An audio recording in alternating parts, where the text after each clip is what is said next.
Occupy. I hope you are responding to I come. It is almost 10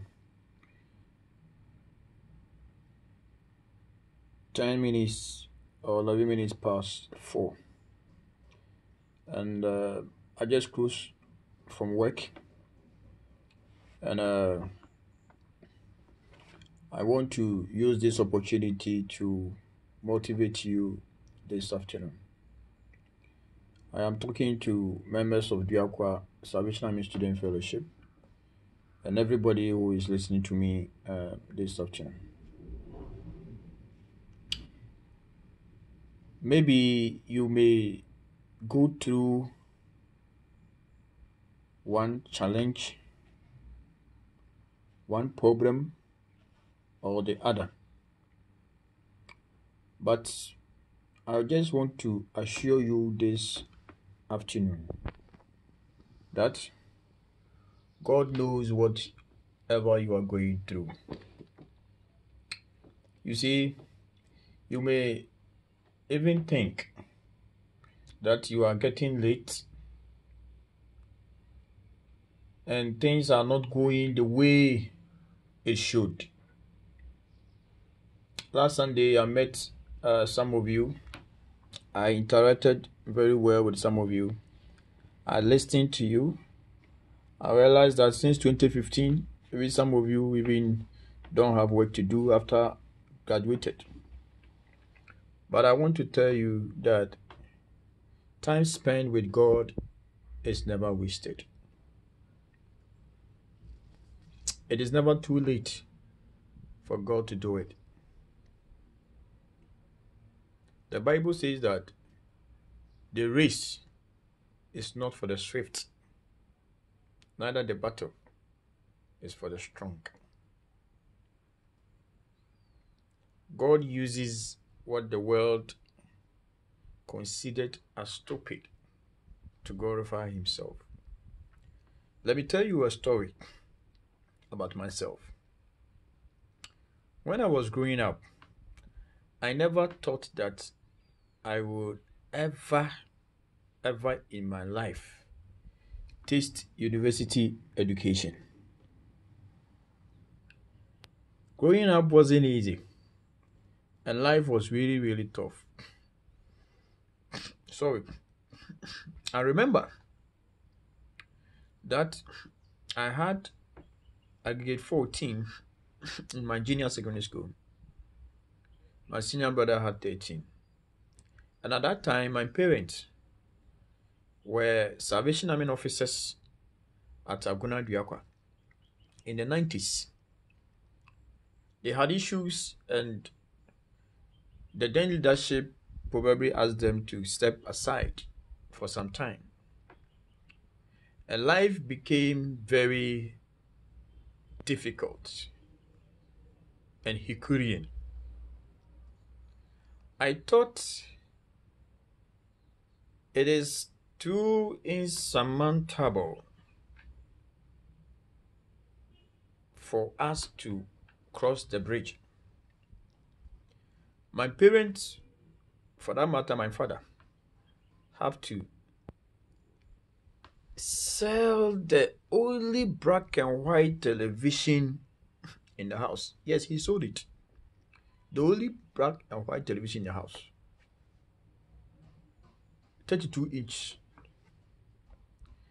And we raised money, and he sent my senior brother, Michael Badu, to Suez School, whilst he sent me to Insamas Community School. At that time, I used to sell ice cream in town, and I used to wear a certain fool's foot. And then, anytime I passed through the market women give me a name: guarantee. But I was selling this ice cream. So as for Duakwa, a lot of those people know me. Guarantee. Then I would kiss my face. Because of that, there was a guy even who used to worry me, but he called me serious. Anytime he called me serious, because I would always kiss my face. I didn't like that fans. They were calling me guarantee. So I used to walk from Duakwa to attend school at Nsaba Presbyterian Secondary School in 1992.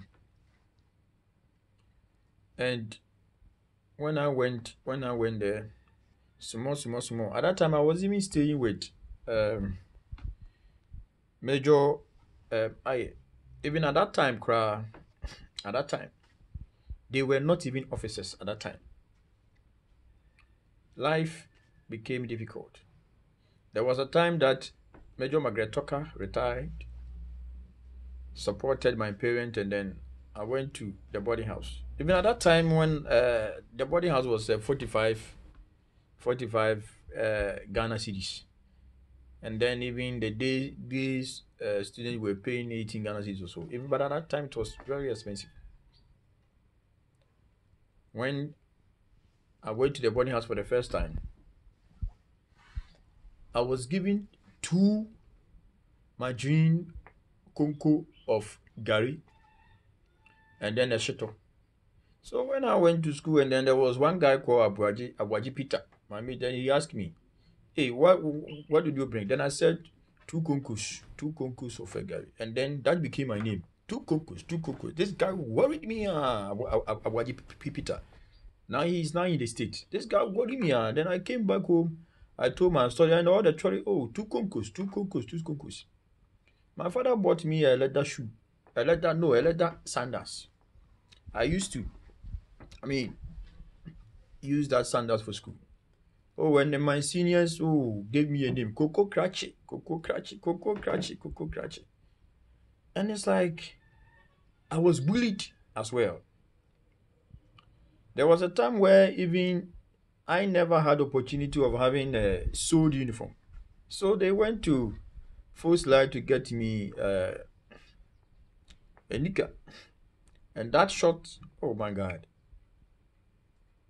The whole place, you're pretty honey.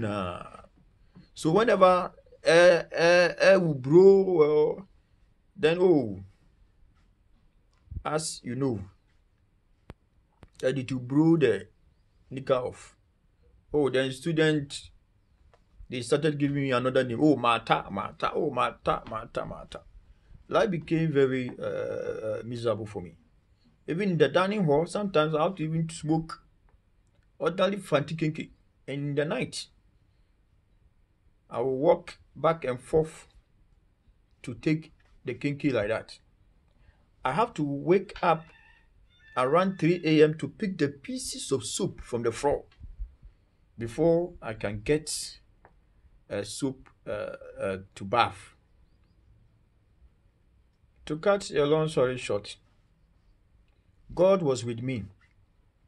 I became assistant boys prefect, and life became a bit normalized. At that same time, I became SU president. In fact, I was secretary to the school choir, and then president to Pentecost student union. So, in fact, I did well for God whilst on campus. At that time, Mrs. Sedu was the SU patron and a senior house mistress.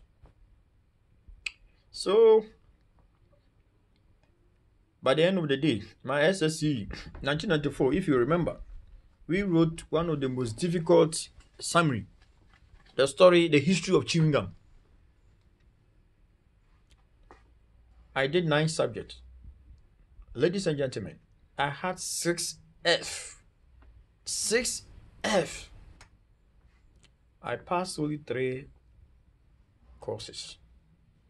And all these 3 courses were courses that I describe it as a bit useless and not needed.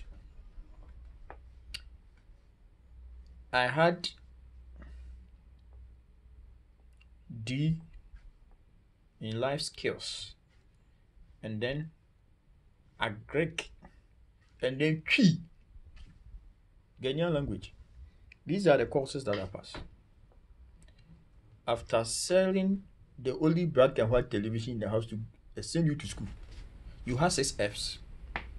And I thought my life has come to an end. Sika wɔ hin yɛde ma for extra classes. There is no money for extra classes for you.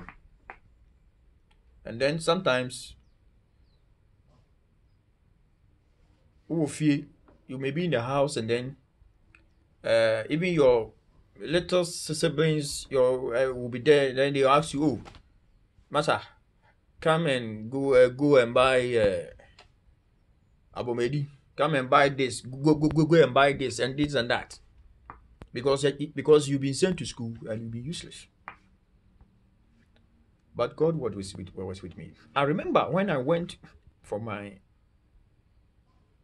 results. Oh, the Form 1 students, Form 2s, they were all standing, fans, ASP. Only for my father to go for my results, 6 Fs. I had diarrhea at the same time.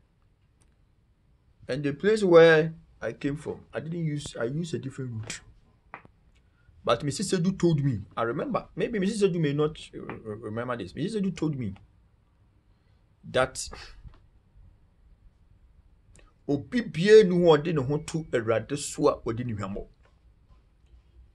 that there is none who have really dedicated himself or herself to serve God, and he or she has been disappointed by God. And she seems fright on my forehead, and maybe one day I'll fry. I have gotten 6 Fs, and you are saying this. But I left in Sabah Secondary School campus miserable. But my mother, it took the inspiration of my mother. My mother told me, "Kabra, don't worry, we shall be well." With determination, I went to Koforidua Waik. I bought the syllabus myself. In fact, I sat down from morning to the evening.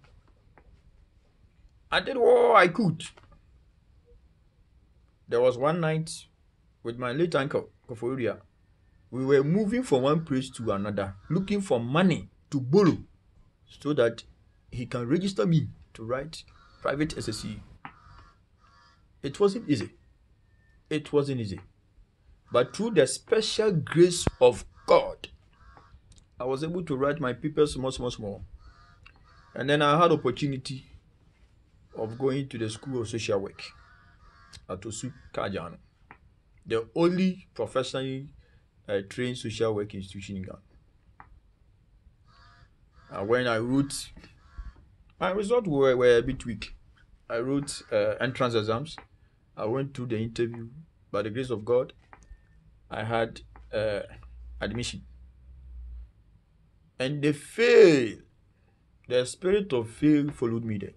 I remember my first semester exams. I failed Introduction to Psychology and other subjects. But by the end of the day, I wrote it again. But thank God that I graduated. At that time, I was the only person who sent territorial band. I sent territorial band to our graduation.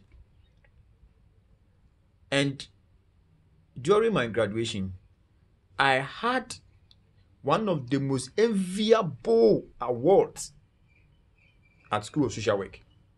I was awarded the most promising social worker. In fact, I was given the most promising social worker award.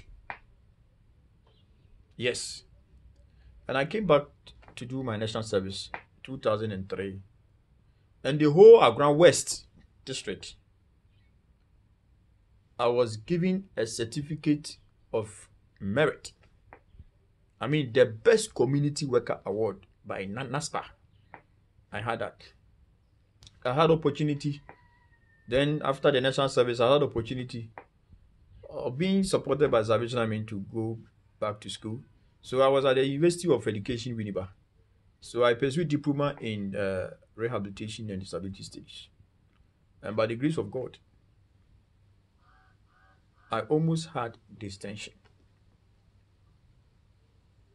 I was appointed a course rep, And in fact, I was one of the best students on campus. After that, I came back and I went back to do my guidance and counseling. I did my guidance and counseling post diploma degree in guidance and counseling at the same university, University of Education, Winneba.